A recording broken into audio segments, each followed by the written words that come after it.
Omega comes back with the V trigger. Gabe Kidd kicks out at 1.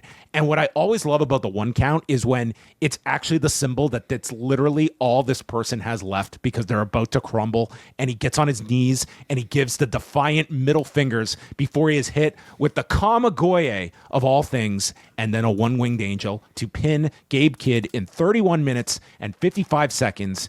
Welcome to 2025 with your first double XL match of the year. And I'm sorry to Kenta and Keno, but they have been usurped.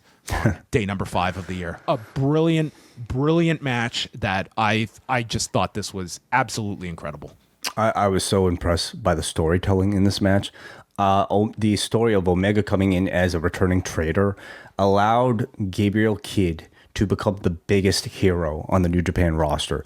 It, to me, made him a bigger representing defender of New Japan than Shota Umino.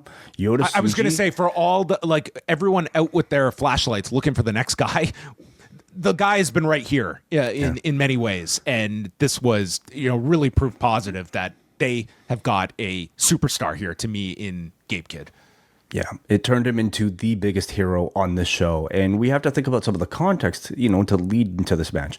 This is a New Japan that had been decimated in recent years. First by the AEW exodus, led by Kenny Omega.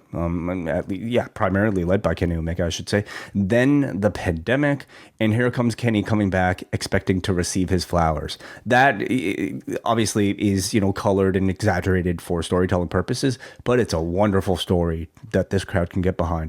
Gabe Kidd, I thought in this match represented that bottled up underdog spirit of New Japan in this match, and I thought he let it out and displayed it beautifully throughout the course of this match. He comes out of this as, again, he should be one of the company's hottest baby faces. He to be surpassed Shota as a chosen babyface representative of the company, and who would have seen that coming? Kenny, on the other hand, I think wonderfully represented the dominant bully in AEW.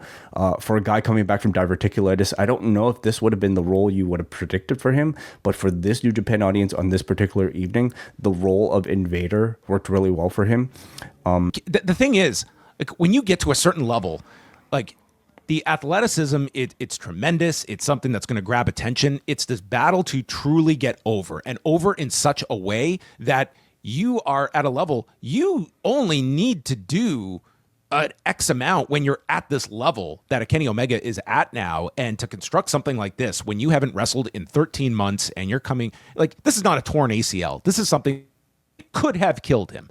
And he comes back, and this is not coming back for a mid-card match or, just get your 4-star match out and you'll have 15 minutes. Like, you're Kenny Omega and you're expected to have the greatest match of your opponent's career and to be able to replicate an insane catalog of memories that people have only amplified.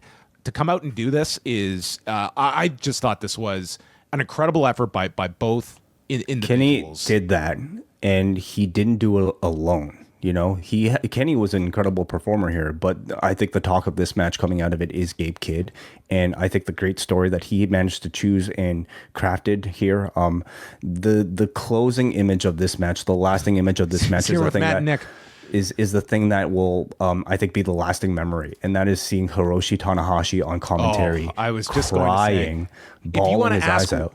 What breaks someone's scale? It's the post-match when you get this. This is going to be the image of the show, potentially. And I can't help but go back to all the teasing back in November of Omega with Tanahashi. And we all thought there would be some involvement of these two in Kenny's comeback during this weekend.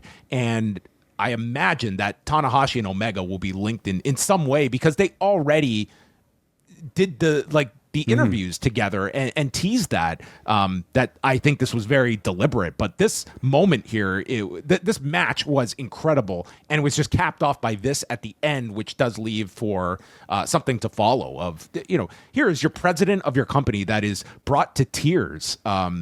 It's. I haven't heard Tanahashi speak yet about like his what thoughts were running through his mind as he was crying. I don't know. I think he might have. I don't know. I don't know if he's spoken about it yet or not. I'd like to assume that he was just like struck by the beauty of storytelling that was in this match, in particular by the amount of care and support this audience still feels for the company that he's now the president of.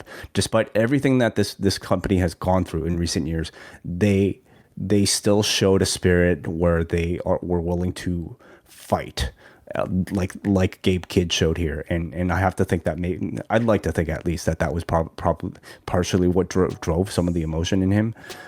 Outstanding emotional storytelling in this match. If you like this video, consider joining our Patreon, the Post Wrestling Cafe. Multiple bonus podcasts every week, ad-free shows, and access to our full archive. Otherwise, a like and subscribe is much appreciated. Thank you for watching.